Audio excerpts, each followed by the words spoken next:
আজকে আমরা খুব ছোট্ট একটা ক্লাস দেখব, সেটা হলো সরল দোলক নিয়ে। সরল দোলক এটা আমরা ক্লাস 9-10-এ পড়ে আসছি, বা আমাদের ইন্টারমিডিয়েটও আছে, বা আমরা যারা অনার্স মাস্টার্সে পড়ি সব ক্ষেত্রেই আছে। সুপ্রিয় শিক্ষার্থীবৃন্দ, তাহলে প্রথমে আমরা সরল দোলক কাকে বলে সেটা দেখি। একটি ভারী আয়তনহীন বস্তুকণাকে ওজনহীন, নমনীয়, অপ্রসারণশীল এবং পাকহীন সুতার সাহায্যে কোনো দৃঢ় অবলম্বন হতে ঝুলিয়ে দিলে বস্তুকণাটি যদি স্বাধীনভাবে এদিক ওদিক দুলতে পারে তাকে আমরা বলি সরল দোলক। সুপ্রিয় শিক্ষার্থীবৃন্দ, এই যে আমরা সংজ্ঞা দেখলাম, কাকে সরল দোলক বলে? বাস্তবে এই জাতীয় কোনো কিছু তৈরি করা সম্ভব না। কারণটা কি? এখানে দেখো, একটা কথা বলছে আয়তনহীন। তুমি কোনো বস্তুকণা পাবা বা কোনো বস্তু পাবা যেটাকে তুমি আয়তনহীন ভাবতে পারো, বা সেটা আয়তনহীন। আচ্ছা, তারপরে কি বলছে? ওজনহীন, সম্ভব। তারপরে কি বলছে? নমনীয়, সম্পূর্ণ নমনীয়, সম্ভব না। তারপরে কি বলছে? অপসারণশীল, সেটাও সম্ভব না। তারপরে কি বলছে? পাকহীন সুতার সাহায্যে, এটা আবার সম্ভব, যে কোনো একটা সুতাকে তুমি পাকহীন করে রাখতে পারো, সেটাও সম্ভব। তারপরেও 100% পাকহীন কখনোই সম্ভব না। তার মানে আমাদের এই সংজ্ঞাটা কেন বলছে?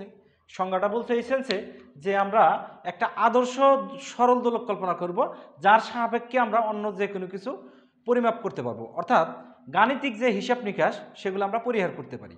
সুপ্রিয় শিক্ষার্থীবৃন্দ, তার মানে আমরা দেখলাম যে আমাদের সংজ্ঞার ভিতর যেটা বলছে, সেটা সংজ্ঞার ভিতর যেটা বলছে যে সরল দোলক কাকে বলে, সেটা আসলে মূলত একটা প্রমাণ দোলক। কি দোলক?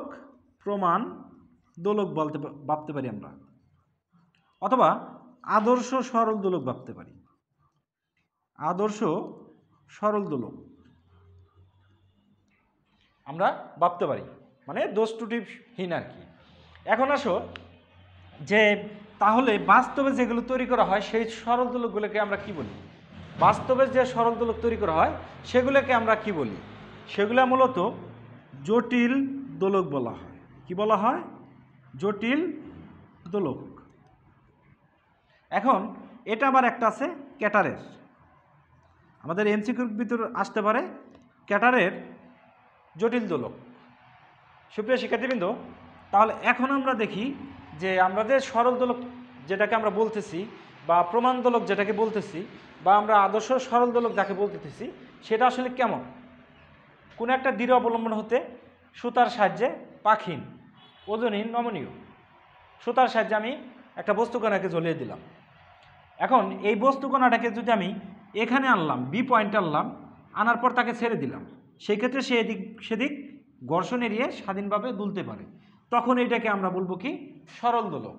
সুপ্রিয় শিক্ষার্থীবৃন্দ, এখানে থেকে যে বস্তুকণাটাকে আমরা ঝুলিয়ে দিছি, অর্থাৎ যে বস্তুকণাটাকে আমরা ঝুলিয়ে দিছি সেটার নামে হচ্ছে বব বা দোলট বা পিণ্ড।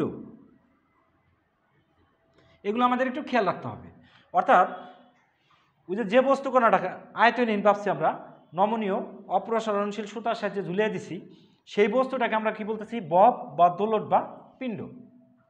এখন এই জায়গা থেকে আমাদের যেটা দেখতে হবে, কোন বিন্দু থেকে ঝুলিয়ে দিছি আমরা? ও বিন্দু থেকে।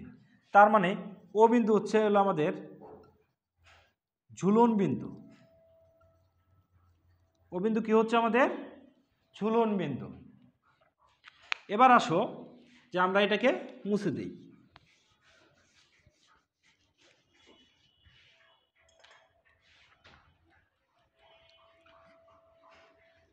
ঝুলন বিন্দু পেলাম।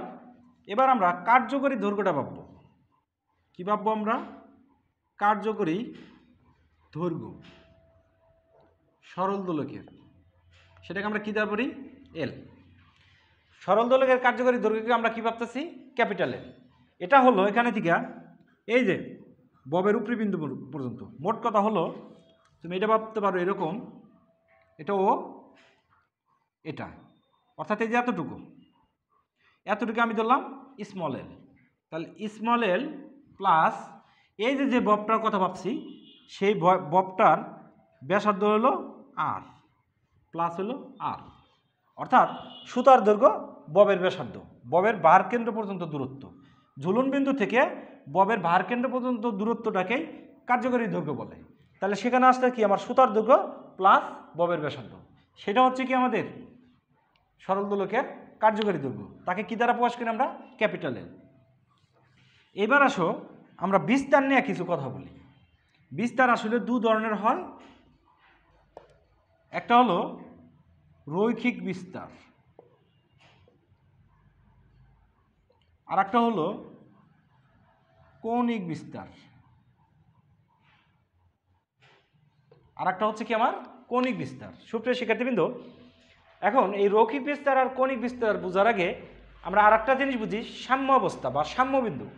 ও বিন্দু থেকে সুতার সাহায্যে বস্তুটাকে আমি ঝুলিয়ে দিলাম, এই পয়েন্টে সে স্থির রইল, তার মানে এইটা হচ্ছে তার সাম্য অবস্থা, এই পয়েন্টটা হচ্ছে তার জন্য সাম্য অবস্থা।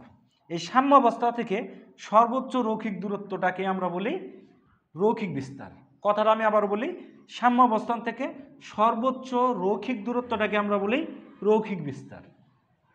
আবার এই সাম্য অবস্থান থেকে সর্বোচ্চ কৌণিক দূরত্বটাকে আমরা বলি কৌণিক বিস্তার। তাহলে কৌণিক বিস্তার কোনটা? এইটা। রৈখিক বিস্তার কোনটা? এইটা। মানে এখানে থেকে আমি যদি রৈখিক বিস্তারের কথা বলি, মূলত রৈখিক বিস্তার হলো এ সি বা সিবি, এটা হচ্ছে কি আমার রৈখিক বিস্তার। কৌণিক বিস্তার কোনটা সেটা দেখো, কৌণিক বিস্তার হলো এ ও সি বা কোণ বি ও সি। এই ছিল আমাদের সরল দোলকের উপর ক্লাস।